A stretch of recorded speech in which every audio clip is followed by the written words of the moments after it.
46তম প্রতিষ্ঠা বার্ষিকী উদযাপন করছে। আজকে আমরা যে মহেন্দ্রক্ষণে এই অনুষ্ঠানটি উদযাপন করছি, আপনারভাবে জীবন যাপন করতে পারি, সকল চাঁদাবাজ, অন্যায়, অবিচার এসব থেকে আমরা জানি সকলে দূরে থাকি, সেই শপথ নিয়ে 46তম হত্যাকাণ্ডের পর এ জাতি যখন দিশাহারা, নেতৃত্বের শূন্যতা বিরাজ করছে,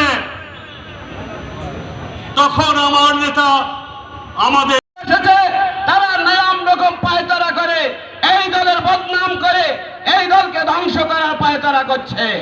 আমরা আপনাদেরকে সাথে নিয়ে আমরা শহীদ জিয়ার আদর্শ প্রতিষ্ঠিত করতে চাই।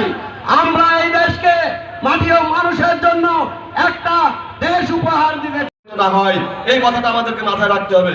এবং আমাদেরকে বাংলাদেশ জাতীয়তাবাদী দল চুয়াডাঙ্গা জেলা বিএনপির স্বাধীনতার ঘোষক জিয়া, মুক্তিযুদ্ধের নায়ক জিয়া, নির্বাণের নায়ক জিয়া,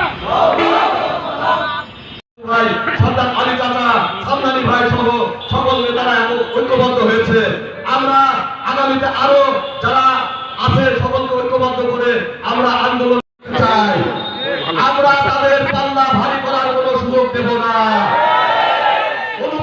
আপনি তাকেও সুস্থতা দান করে দিন মালিক। সকল প্রকার রোগ, শোক, বালা, মুসিবত, ফিতনা, খারাপি, বেইজ্জতির হাত থেকে আপনি উভয়কেই হেফাজত করুন মালিক। দয়া করে মেহেরবানি করে দলের সকলকেই আপনি হেফাজত করুন।